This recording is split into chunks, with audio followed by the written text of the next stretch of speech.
So I've got a start of year 11 test preparation sheet. I guess if you're watching this, you might be stuck on a question too. Do try and figure out the answers because, as I say, as it says at the top here, the questions in this document, if you can do them, the test is going to be much easier. I've written this document. I'm telling you the answers on this video or the next videos. And I wrote the test as well. So the test is very similar to this. So we need to know how to do these questions. Anyway, number one, oxygen has an atomic number of 8 and a mass number of 16. Calculate the number of protons, neutrons and electrons in the O2 minus ion. That's the oxide ion. So it's not the oxygen atom. So if we look at the periodic table, it tells us again what it says in the question. Oxygen has got a mass number of 16 and an atomic number of 8. Now the atomic number, as the periodic table tells us, is the atomic number brackets proton number. Okay, so straight away, if the atomic number here is 8, the number of protons is 8. Okay, so we could write this with the atomic number 16 and the mass number of 16 and the atomic number of 8 like that. So this number here is the proton number, protons 8. Now protons are positively charged, so that means there's 8 positive charges. Should we write the 8 positive charges here? 1, 2, 3, 4, 5, 6, 7, 8. Now if it's the oxygen atom, because atoms are always neutral, okay, there must be 8 negative charges to balance out those 8 positive charges. So most students that get this wrong will write 8 here for electrons because that is the case in atoms. But this is not the atom, this is the O2 minus ion.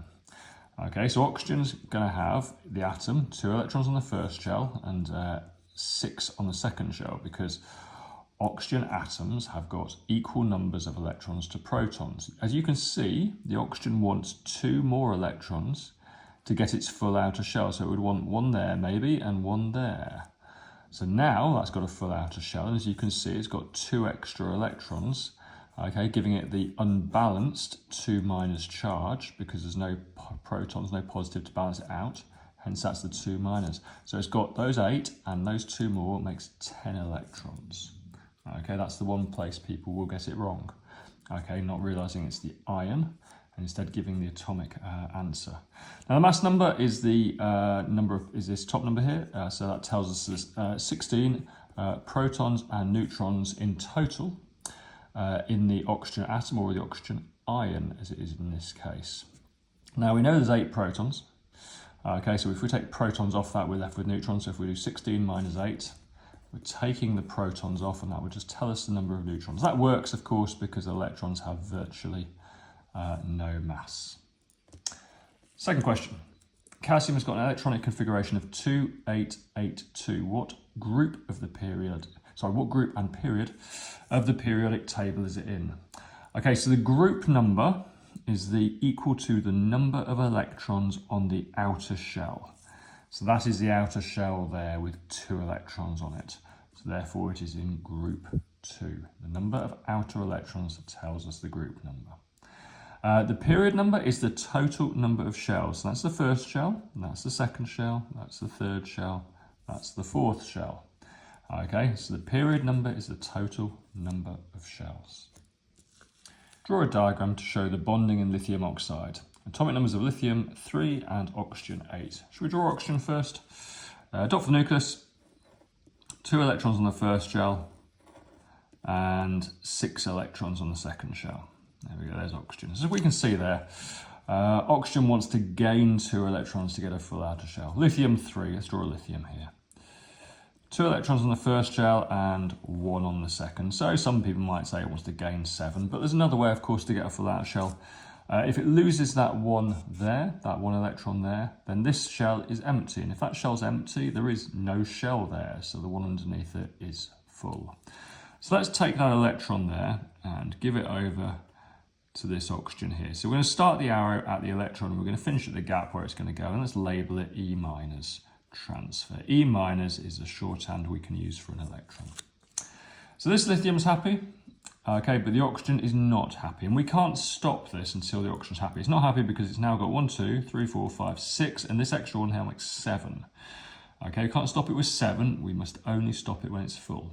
So we're going to have to draw either another lithium or another oxygen. This oxygen here wants an extra electron. So what's giving away electrons? Answer, lithiums. Let's draw another lithium. Let's draw it over here. Lithium, atomic number of 3, 2 electrons on the first shell, 1 electron on the second shell. Let's have an arrow starting that electron, going to the gap where the electron's going to go, and let's label it E minus transfer. Okay, so there's our diagram. Almost finished, but not quite. When these electrons are transferred, the atoms become ions. An ion is a charged atom. So this negative charge is going to this oxygen. This negative charge is going to this oxygen. So we'll label this one the O2 minus ion. So we can see why the oxygen forms the O2 minus ion. So it's gaining 1 negative, it's gaining 2 negative. Now if this lithium's lost an electron, it is going to become positively charged. And so we can label that one up there positive as well. So I've got my 2 positives and my 1 negative. This will of course form Li2O, lithium oxide. 2 lithium atoms, hence it's Li2, 1 oxygen atom, hence it's just O. Explain why lithium oxide has a melting point of 1438 degrees. Well, as we can see here, here's our lithium oxide. And what we need to identify when we're answering questions like this about melting point is the type of bonding present. Now you've just done this diagram, so you can see it's ionic. But if you haven't done that diagram and you're wanting to know what type of bonding is present in lithium oxide, well, it all comes down to whether these elements involved are metals or non-metals. So always worth having a quick look in your periodic table if you're not sure, and finding the elements involved. So lithium's over here, and oxygen's over here. Now if you remember, there is a metal non-metal dividing line that goes down here like this. Okay, if it's on the left hand side here, it is a metal, goes over here as well like that, underneath hydrogen, and if it's over here, it is a non-metal. So if we're doing lithium oxide, we've got lithium and we've got oxygen, so we've got a metal and a non-metal. The type of bonding involved in metal and non-metal is ionic. Now, you're doing this to revise for your test. Okay, in your test revision pack, there is this double page spread. I think I'm probably going to put it on A3 in your test revision pack. Can I urge you, please, to fill this in and learn it and get your parents testing it until you know everything. It's got 3 types of bonding. It's a nice compare and contrast sheet. Ionic, covalent, metallic.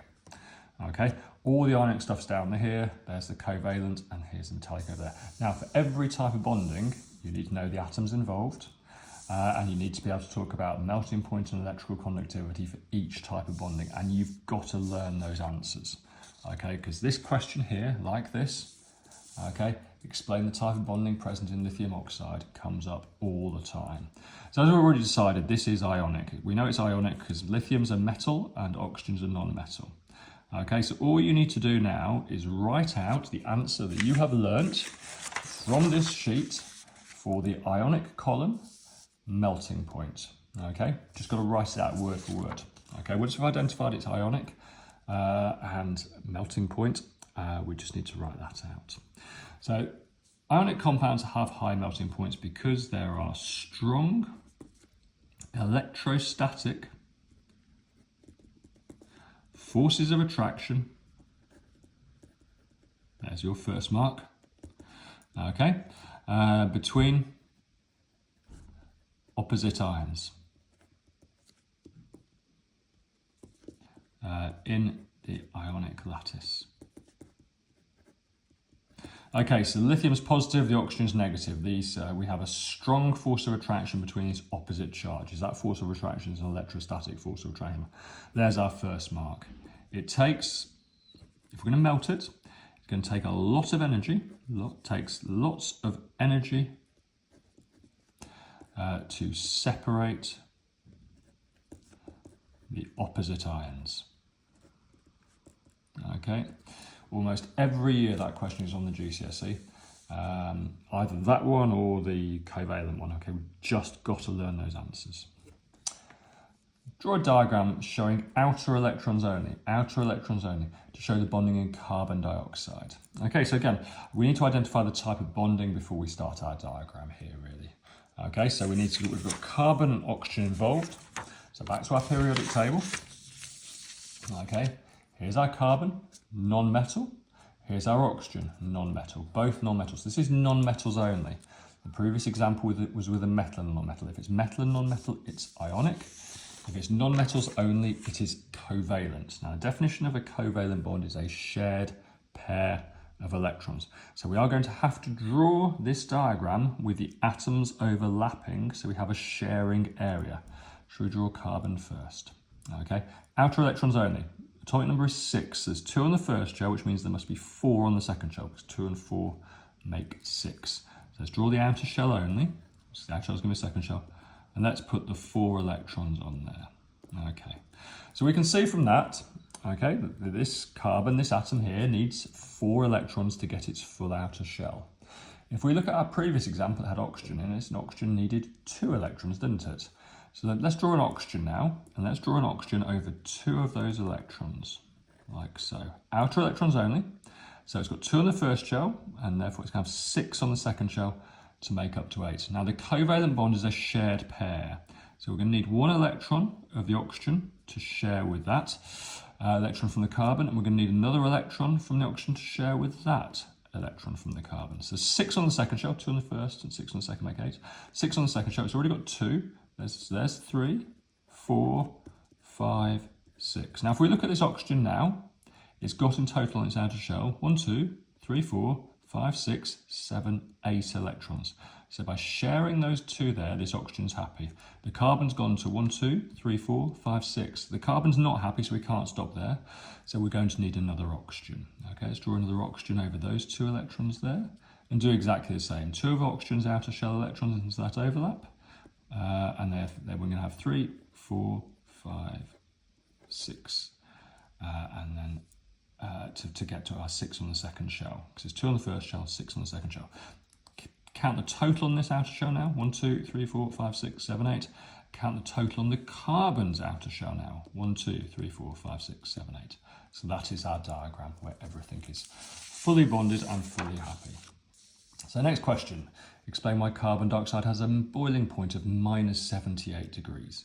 Okay, boiling points and melting points go hand in hand. If they've got high boiling points, they've got high melting points. If they've got low boiling points, as we have in this case, they've got low melting points. So back to our diagram here, our bonding summary, which you've just got to learn, okay? You've just got to learn it. Covalence is here, and we're doing simple molecules. So whatever's in this box here gets written out word for word, okay? Now, the standard wrong answer here is people write weak covalent bonds. Do not write that. I guess I know it makes sense because you'd have a low melting point of the covalent bond or weak because it would be easily broken. I know it makes sense, but it is absolutely wrong. It's 100% wrong. This covalent bond here, this is our carbon dioxide molecule. These covalent bonds here, yeah, these are really, really strong. Okay, these are really strong bonds. Okay, and here's another carbon dioxide molecule here. Yes. It's got really strong covalent bonds. So if you say those covalent bonds are weak, you're wrong. Okay, what is weak? Okay, these molecules are not charged.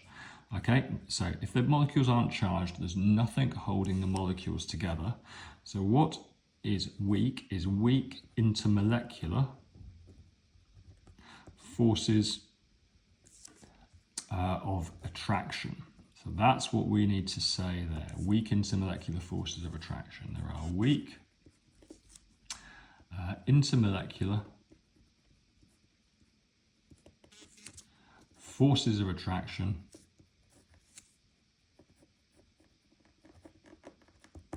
between molecules. As I say, this question is an absolute favourite of the examiner, and it's almost certainly on your test.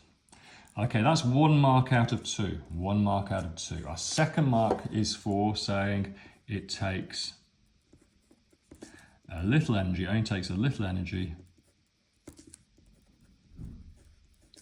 to separate the molecules.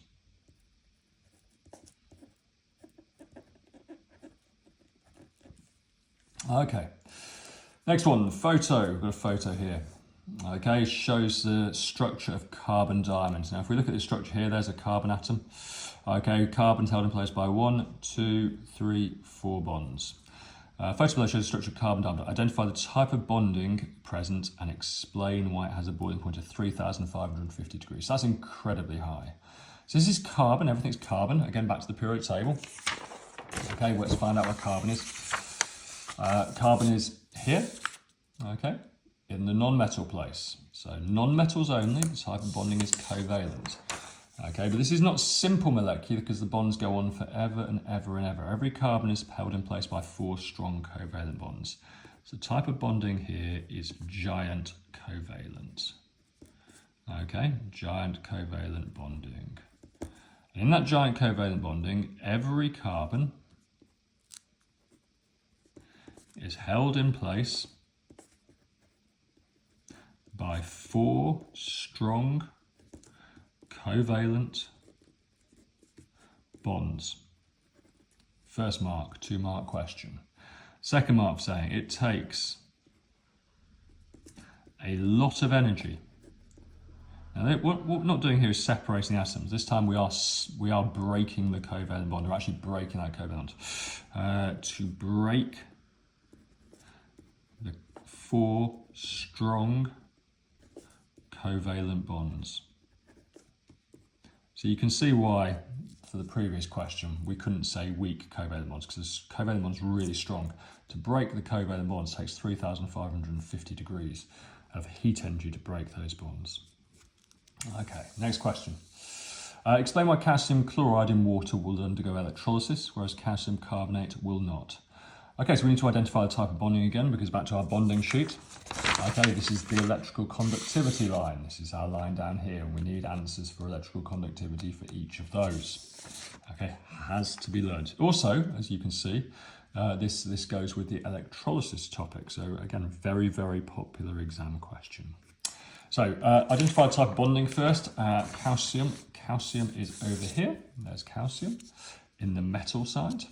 And there's chlorine in the non-metal side. So calcium chloride, metal and non-metal, ionic. Calcium there, carbon there. So that's calcium carbonate. That's metal and non-metal. That's also ionic. So both these compounds here are ionic. So the question is, why does calcium chloride in water undergo electrolysis? The answer is because it's soluble. Calcium chloride dissolves in water.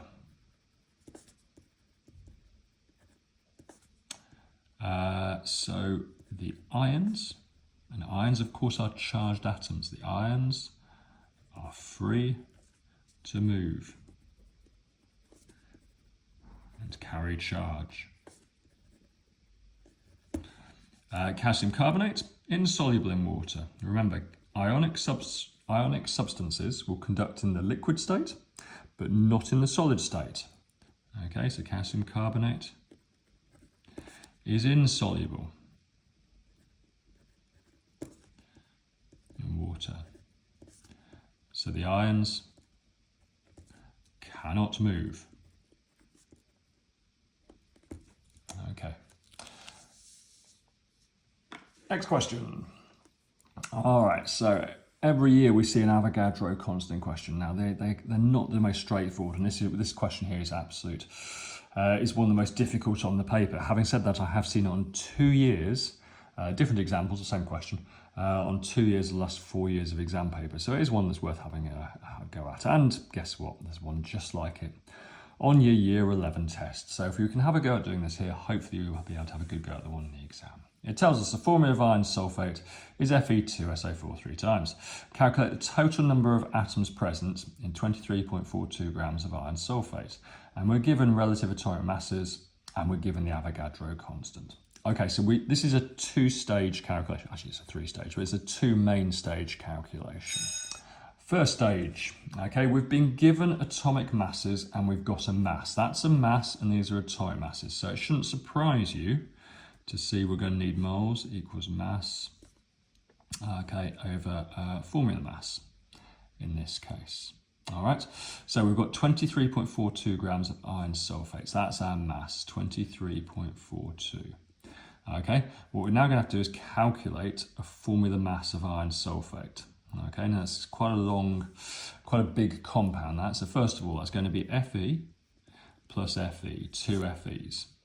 Okay, sulfate is S1O4, but there's a brackets and there's 3 outside the brackets. So everything inside the brackets gets multiplied by the 3 outside. So 1 times 3 is 3, so there's 3 sulfurs, plus sulfur, plus sulfur, plus sulfur. 4 oxygens inside the bracket, but there's a 3 outside it. So everything inside gets multiplied by the number outside. So 4 times 3 is 12. So that's going to be plus oxygen, plus oxygen, plus oxygen. You get the idea, there's 12 of these. 3, 4, 5, 6, 7, 8, 9, 10, 11, 12. Now if we now put the atomic masses under all of those, 56 for the iron, plus 56, plus 32 for the sulfur, plus 32, plus 32, plus 16 for the oxygen. And we do that 12 times, we will get the formula mass of iron sulfate. I'm just going to make this a lot easier. Okay, so we'll do 56 twice is 112. 32 3 times is 96. And then we've got, we said 12, didn't we, times oxygen, 12 times oxygen. So let's just write it out like that to make it a little bit easier to write out. So 12 16s, 10 16s, 130, and that's going to be 192, isn't it? So it's 192, just doing that in my head. There we go. So let's just stick all that to the calculator pretty quickly, and then we'll get a formula mass of iron sulfate. So 112 plus 96 plus 192 equals 400. Okay, equals 400. So we've got 23.42 is the mass, molecules mass over MR, and divided by 400. So let's work out the moles.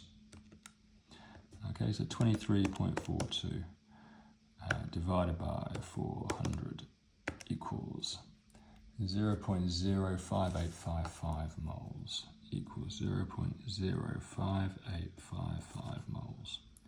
First stage done. Okay, so when you do this one in the test, okay, let's make sure we can calculate moles. I think everybody can have a good go at calculating moles. Right, that's our first stage done. Next, we need our formula that links moles and Avogadro and number of particles present, don't we? And that formula is number of particles equals moles times Avogadro. Okay, so our moles is 0.05855. Avogadro constant is always given in the question, 6.02 times 10 to the 23. Okay, so there's our moles. Now we need to multiply some Avogadro. Now, again, watch really carefully with this because people always make mistakes with this and there's no need to. So 6.02, 6.02, 6.02. Now where people make mistakes is they press multiply here. They press multiply there for that multiply there. Do not do that. Okay, it's times 10. Okay, times 10 to the 23. So we need this button down here. Okay, you have to press that button next. And then we press the 23 in. And there's our answer there. 3.52 equals, let's write it down here, equals 3.52, 471, never round mid calculation, times 10 to the 22. Okay, so certainly that's a next marking point. You'll probably get a marking point for the 400, you'll get a marking point for the moles, you'll get a marking point for that as 3 marks. Fourth mark, that's the number of particles, it's the number of iron sulfate particles. The question asks for the number of atoms, so that's the number of particles.